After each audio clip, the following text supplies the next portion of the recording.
नमस्कार बच्चों, कैसे हैं? ठीक ठाक ही होंगे आप लोग।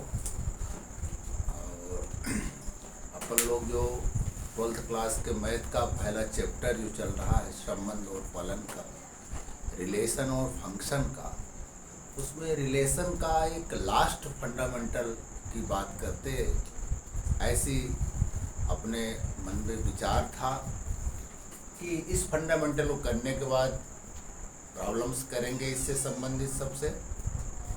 तो लगभग आज तक हमें देखते ये हैं कि जो चीज़ आज पढ़ाने जा रहे हैं उससे लोग थोड़ा सा दूर हटते हैं। पता नहीं क्यों हटते हैं, ये हमारे समझ में नहीं आता।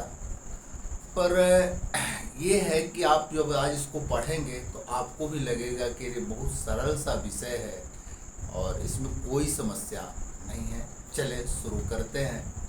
इसका नाम है तुल्यता वर्ग। तुल्यता वर्ग से ज़्यादा फेमस है तुल्यता वर्ग, इक्विवेलेंस क्लास, समझ रहे हैं? और इसको तुल्यता समुच्चय भी कहते हैं, इक्विवेलेंस सेट भी कहते हैं, पर ज़्यादा नाम क्या चलता है इसका? तुल्यता वर्ग। ठीक है ना? और इस तुल्यता वर्ग से रिलेटेड दो चीज है, एक है विभाग समुच्चय, क्वोशेंट सेट, और दूसरा है समुच्चय का विभाजन, माने पार्टीशन ऑफ सेट। इसी के अंतर्गत अपन लोग चर्चा करेंगे। ठीक है? ये तुल्यता वर्ग कहता क्या है? कहता ये है कि समुच्चय ए में संबंध आर तुल्यता संबंध है। मतलब क्या? इक्विवेलेंस रिलेशन है। मतलब सेट ए में जो संबंध आर है वो क्या है? इक्विवेलेंस रिलेशन है। ठीक है? तब ए बिलोंग्स टू ए के लिए तुल्यता वर्ग ऐसा डिफाइन है।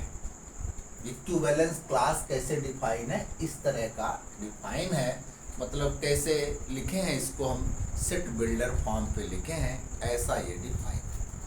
तो सबसे पहली बात ये आप जाने, जो सबसे महत्वपूर्ण है, कि आप तुल्यता वर्ग इक्विवेलेंस क्लास निकालने जा रहे हो तो पहले आप जो सेट पर रिलेशन बना है वह रिलेशन इक्विवेलेंस रिलेशन होना चाहिए। इसकी चर्चा अपन पीछे कर चुके हैं, इस पे बात नहीं करेंगे अपन। इक्विवेलेंस में क्या क्या चाहिए था, थोड़ी सी बात क्या है तो कर देते हैं। रिफ्लेक्सिव होना चाहिए, सतुल्य होना चाहिए, सिमेट्रिक होना चाहिए या सममित होना चाहिए, है ना, संक्रामक होना चाहिए, ट्रांजिटिव होना चाहिए। तीनों बात जब हो जाती है तो अपन कह देते हैं कि यह रिलेशन इक्विवेलेंस रिलेशन है। आज तो अपना फोकस केवल है इक्विवेलेंस क्लास। तो इक्विवेलेंस क्लास जो है तुल्यता वर्ग, वो एक बड़े बिग ब्रैकेट पे लिख देते हैं। मान लीजिए ए का इक्विवेलेंस क्लास निकालना है तो क्या पढ़ेंगे इसको? इक्विवेलेंस क्लास ऑफ ए, या कि कहेंगे ए का तुल्यता वर्ग equal to X such that X belongs to A, X related to A. इस एक्स रिलेटेड टू ए को हम कई बार बोले कि आप ऐसा लिख सकते हो कि x A belongs to R, ऐसा अपन लिख सकते हैं। बात समझ में आई? थोड़ी सी इसको बात को समझो कि जिस एलिमेंट का इक्विवेलेंस क्लास निकालेंगे, वह क्या होगा? वह एक्स की इमेज होगी। वह एक्स की क्या होगी? इमेज होगी। नहीं बात समझ? हम इक्विवेलेंस क्लास किसका निकाल रहे हैं? ए का। तो ए एक्स की क्या है? इमेज है। एक्स की क्या है? इमेज है। तो इसका हम इक्विवेलेंस क्लास निकालेंगे। माने हर बार हम इमेज का इक्विवेलेंस क्लास निकालेंगे। कहने की बात जब कहें तो जिसका इक्विवेलेंस क्लास निकालेंगे उसको हम सेकंड स्थान पे रखेंगे और फिर चेक करेंगे कि एक्स जो ए का है, माने किन किन एक्स के लिए इसकी इमेज ए है, किन किन एक्स की इमेज ए है। नहीं बात समझ में आई? एक एग्जांपल लेते हैं तो आप पर और बात दिमाग बनती, बड़े सरल ढंग से आपको समझ में आएगा। एक हम रिलेशन ले लेते हैं आर, ले लेते हैं एक, पहले सेट ले लें, आपके सामने सेट दिखा दें तो ज़्यादा ठीक रहेगा। इस सेट पर रिलेशन ले लेते हैं 0 1 2 3, ये सेट लिए। इस सेट पर एक रिलेशन हमने बना लिया, देखें 0 0 1 1 2 2 3 3 2 3 3 2, ये अपन एक रिलेशन बना ले इस सेट पे, ठीक है। मैंने सेट पे रिलेशन बना लिए, इस सेट ए पे एक रिलेशन बना लिए, यह इक्विवेलेंस रिलेशन है। अब हम इक्विवेलेंस क्लास की बात करेंगे। आप ध्यान रखो जो सेट ए लिखा है, यदि यह इक्विवेलेंस रिलेशन है तो इस सेट के सभी अवयवों का आप इक्विवेलेंस क्लास निकाल सकते हो, ठीक है। देखें, चलते हैं डेफिनेशन पे। अब मान लीजिए कि हमको 0 का इक्विवेलेंस क्लास निकालना है। किसका निकालना है? 0 का। तो इक्विवेलेंस क्लास ऑफ 0 ऐसे भी ब्रैकेट में लिख दो, is equal to x such that x belongs to a और x रिलेटेड टू 0। अब बात पकड़ में आपको आ गई। x की इमेज क्या है? 0। x की इमेज क्या है? 0। माने वैल्यू किसकी आनी है? इक्विवेलेंस क्लास के सेट में वैल्यू किसकी आनी है? x की। x कहाँ का होगा? a का होगा। x कहाँ का होगा? a का होगा, और 0 तो a का है ही नहीं। तो जिसका इक्विवेलेंस क्लास निकालेंगे उसको इमेज में रखेंगे, उसको कहाँ रखेंगे? और इमेज में रखेंगे, और x का मान निकालते जाएंगे जिसकी जिसकी इमेज क्या होगी? 0। या कि हम ऐसा यहाँ पर ऐसा भी लिख कह देते हैं x0, आपको ऐसा ज्यादा सुविधा में लगता है। अब हम चेक करेंगे इक्विवेलेंस क्लास 0 के लिए कि किन किन x के लिए, माने आर्डर पेयर में किन किन अवयवों का, आर्डर पेयर के किन किन अवयवों का इमेज क्या है? 0। माने किसकी किसकी इमेज 0? तो देखो, एक तो 0 की इमेज 0, ठीक है। एक और कहीं 0 की 0 और किसी की इमेज नहीं, केवल 0 0 की इमेज है, 0 और किसी की इमेज नहीं है। इसलिए इसके इक्विवेलेंस क्लास में केवल, इक्विवेलेंस क्लास क्या होता है? एक सेट होता है, ये आ जाएगा 0। चलिए, बात समझ में नहीं आई। इक्विवेलेंस क्लास ऑफ 1 लेते हैं, मान लीजिए। कैसे लिखेंगे इसको? x सच दैट, x की तो वैल्यू ही आनी है, y तो इक्विवेलेंस क्लास ऑफ 1 होगा। x belongs to a, x किसका होगा? इसको क्या लिखेंगे? x related to 1। अब हम रिलेशन पे जाएंगे और ये ढूंढेंगे कि किसकी किसकी इमेज 1 है। चेक करते हैं। 1 की इमेज 1 है, देख लिए, और किसी की इमेज 1 नहीं है, माने इसके इक्विवेलेंस क्लास में कितना आ जाएगा? केवल 1। चलिए 2 का ले लेते हैं इक्विवेलेंस क्लास, और समझ। इसको लिख देंगे कैसे? क्या लिखेंगे? x such that x belongs to a and x related to, ऐसे तो लिखेंगे। डिफिनीशन के अकॉर्डिंग हम जाएंगे। यहाँ पर a का लिख रहे थे, a इधर लिखे थे, x की वैल्यू हमको चाहिए थी। बात समझ में आ गई। अब हमको देखना ये है रिलेशन पे कि किसकी किसकी इमेज 2 है। देखो, एक तो 2 की इमेज 2 है, एक और एक 3 की इमेज 2। एक 2 की इमेज 2 है, एक 3 की इमेज 2 है। दो चीज हैं जिनकी इमेज क्या है? 2 है, एक 2 की और एक 3। बात पक्की हो गई। चले और बात कर लेते हैं। इक्विवेलेंस क्लास 3 का निकाले लेते हैं, 3 का, और समझ लें। ये बन जाएगा x such that x belongs to a, x related to 3।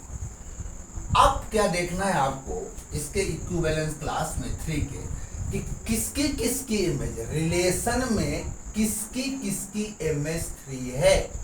तो देख लो, एक तो 3 की इमेज 3 है, लिख लो, और एक 2 की इमेज 3 है। एक 2 की इमेज 3। देख लिए कि इक्विवेलेंस क्लास आप निकाल रहे हो, फिर से आपको रिपीट कर दें, किसी का इक्विवेलेंस क्लास निकालना है तो पहला बात ये देखना है कि किसी सेट पर रिलेशन इक्विवेलेंस रिलेशन हो। अब इक्विवेलेंस जब रिलेशन हो जाएगा तो सेट के सभी अवयवों का हम इक्विवेलेंस क्लास निकाल लेंगे। अब जिसका इक्विवेलेंस क्लास निकालेंगे उसको हम इमेज में रखेंगे, मतलब ऑर्डर पेयर का दूसरा एलिमेंट लेंगे उसको। अब पहले की वैल्यू निकालते जाएंगे, दूसरे में इसको ले लेंगे, देखेंगे किस किस एक्स की इमेज ए है और उस तरह से अपन इक्विवेलेंस क्लास मिला देंगे। इस तरह से आपको हम सारे इक्विवेलेंस क्लास आपको दिखाए। अब देखो एक बात और बता दें कि मान लीजिए कि 0 का इक्विवेलेंस क्लास निकालना है तो सेट में 0 रहेगा, और चाहे कुछ और हो पर 0 जरूर रहेगा। 1 का निकाल रहे हो देखो 1 रहेगा, और चाहे जो भी हो, चाहे ना 2 है ना तो 2 तो जरूर रहेगा, और चलो 2 3 है तो 3 जरूर रहेगा, और भी कुछ है कोई बात नहीं है, ये बात आपको दिख रही है। एक बात और देखें, यहां पर एक बात देखें कि 2 इक्विवेलेंस क्लास को ले लो, 2 इक्विवेलेंस क्लास, ठीक है। तो एक मान लीजिए हम 0 को ले लिए इक्विवेलेंस क्लास, यानी क्या आ गया आपका 0, और एक ले लिए 1 का इक्विवेलेंस क्लास, एक कितना आ गया 1। तो ध्यान रखें कि 2 इक्विवेलेंस क्लास का जो हम क्या इंटरसेक्शन करेंगे तो 5 आएगा। 2 इक्विवेलेंस क्लास का इंटरसेक्शन करेंगे तो क्या आएगा 5। या दूसरी बात या कि दोनों इक्विवेलेंस क्लास, जैसे 2 और 3 का इक्विवेलेंस क्लास देख रहे हो ना, इक्विवेलेंस 2 और इक्विवेलेंस क्लास ऑफ 3, ये दोनों क्या है इक्वल है। देखो यहां लिखा है 2 3 लिखा है, और इधर लिखा है क्या 3 2, दोनों एक ही सेट हैं। तो बात निकल के क्या आई कि या कि 2 इक्विवेलेंस क्लास का जो इंटरसेक्शन होगा वो 5 होगा, कुछ नहीं आएगा, ठीक है। या कि 2 इक्विवेलेंस क्लास क्या होंगे सेम, गणित की भाषा बोले कि 2 इक्विवेलेंस क्लास या कि डिसजॉइंट होंगे, या कि क्या होंगे आइडेंटिकल होंगे, सर्वसम। बात समझ में आ गई। अब यहां पर एक बात उठती है, तो आपको समझ में आ गया हो, कोई दिक्कत नहीं है, फिर सुन लो। इक्विवेलेंस क्लास किसी का निकालना है तो पहले देखना कि रिलेशन इक्विवेलेंस रिलेशन हो किस पर, सेट ए पर। अच्छा, जब ये हो जाएगा तो सेट के सभी अवयवों का इक्विवेलेंस क्लास आप निकाल सकते हो। जिसका इक्विवेलेंस क्लास निकालना उसको क्या रख देना, इमेज में रख देना, इसको इमेज में रख देना, और इसकी प्री इमेज की वैल्यू मिलती जाएगी। मैंने कहने का मतलब जिसका इक्विवेलेंस क्लास निकालना उसमें देखना रिलेशन पे जाके कि किस किस अवयव की इमेज क्या है, वो जिसका इक्विवेलेंस क्लास निकाल रहे हो वो एलिमेंट है। जिसका है उसके क्या इक्विवेलेंस क्लास का एलिमेंट हो जाएगा। इक्विवेलेंस क्लास सेट में लिखा जाता है, ये भी आपको दिखा दिए, बात समझ में आई होगी आपको। एक बात हम यहाँ और करते हैं, देखिए वो क्या करते हैं, दिमाग पे रखें। यहाँ पर बात ये करते हैं कि एक यहाँ पर शब्द लिखा है, अपन जो लिखे ये लिखे कि विभाग समुच्चय, इसी से रिलेटेड है, यानी क्वोशेंट सेट की बात करें, विभाग समुच्चय की बात करें तो ए क्या है, इसको थोड़ा सा देखें। यहाँ पर इसका मतलब क्या है। विभाग समुच्चय को डिनोट करते हैं ए बाई आर, सेट और रिलेशन ए बाई आर से। और ये क्या होता क्या है, ये जितने आपके इक्विवेलेंस क्लास निकले हैं उसी का सेट होता है। क्या जितने इक्विवेलेंस क्लास निकले हैं उन्हीं का क्या होता है, ये सेट होता है। बात समझ में आ गई कि इक्विवेलेंस क्लास के इक्विवेलेंस क्लास जितने भी हैं उनको इसका एक एलिमेंट, दूसरा एलिमेंट, तीसरा, चौथा, उसी का सेट जो होता है वही विभाग समुच्चय है, वही क्वोशेंट सेट है। दूसरा एक वर्ड लिखे हैं पार्टीशन ऑफ सेट। पार्टीशन क्या, देखें थोड़ा सा। अब ये दूसरी बात को देखेंगे कि पार्टीशन क्या है, ये क्या है, ये कौन सी वाला है। तो देखो यहां पर जो ये लिखा है जीरो, माने इक्विवेलेंस क्लास ऑफ जीरो, ये एक पार्टीशन हो गया, ठीक है। इक्विवेलेंस क्लास ये दूसरा पार्टीशन, एक तीसरा पार्टीशन हो गया और एक चौथा पार्टीशन। तो कोई पूछे कि इसमें पार्टीशन कितने हैं तो कह दोगे 4, नहीं, एक चीज और देखना है कि कौन कौन सा पार्टीशन जो है दिख रहा है कि कौन कौन से इक्विवेलेंस क्लास सेम सेट है, सेम सेट को केवल एक बार लेना है। तो देखो ये अकेला है यानी P1, दूसरा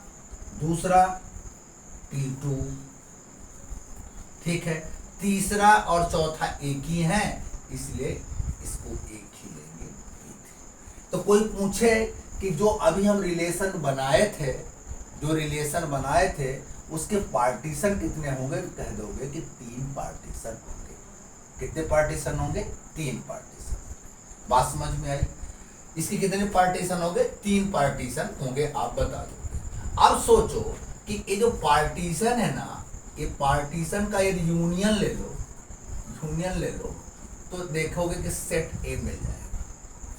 देख लो ना, 0, 1, 2, 3, ये क्या मिल जाएगा, आपका सेट ए मिल जाएगा। एक बात और, यदि पार्टीशन का आप इंटरसेक्शन लो तो क्या मिल जाएगा आपको, 5 मिल जाएगा। बात समझ में आ गई। तो आपको जो इक्विवेलेंस क्लास है, तुल्यता वर्ग है, तो इसके लिए सबसे जरूरी है कि जो सेट ए पर रिलेशन हो इक्विवेलेंस रिलेशन हो। जिसका इक्विवेलेंस क्लास लेना है और जो आएगा यक्स जो आएगा, दोनों चीज सेट ए के होने चाहिए। जिसका ले रहे हो वो भी सेट ए का होगा, जो आएगा वो भी सेट ए का होगा। बात समझ में आई। आज जिसका इक्विवेलेंस क्लास लेना है उसको इमेज में आप रखो और रिलेशन के अकॉर्डिंग एक्स का मान निकाल देगा। सीधी सी बात है, एक सामान्य लैंग्वेज पे कहें तो जिसका इक्विवेलेंस क्लास निकालना उसको इमेज में रखना और देखना किस किस एलिमेंट, रिलेशन में देखना किस किस एलिमेंट की इमेज वो चीज है जिसका इक्विवेलेंस क्लास निकाल रहे हो। जिसकी है वही उसका इक्विवेलेंस क्लास का सेट बन जाएगा। ठीक है, बात समझ में आ गई। आप इस तरह से इक्विवेलेंस क्लास निकाल सकते हो। इक्विवेलेंस क्लास का यदि यूनियन कर दो तो भी सेट ए मिलेगा, यूनियन कर दो तो भी सेट मिलेगा। पार्टीशन का भी यूनियन कर दो तो भी सेट ए मिलेगा। बात समझ में आई। और जो एक विभाग समुच्चय है, क्वोशेंट सेट है, तो जितने भी आपके क्या उस सेट के जितने भी एलिमेंट है उनका इक्विवेलेंस क्लास का सेट होता है। इक्विवेलेंस क्लास का क्या होता है, वो सेट होता है विभाग समुच्चय। तो इस तरह से आपको हमने बात बताई, आपको समझ में आया होगा। और इसके आगे अभी समझ में मान लीजिए कम आता होगा तो इसका आगे वाला जो वीडियो देंगे तो केवल इक्विवेलेंस क्लास से रिलेटेड सवाल देंगे। अगले वीडियो में केवल यही बताएंगे कि इक्विवेलेंस से रिलेटेड और सवाल करेंगे जिससे आपका डर बिल्कुल समाप्त हो जाए। ठीक है, इस तरह से बच्चों आपको ये बात समझ में आई होगी। और धन्यवाद, नमस्कार।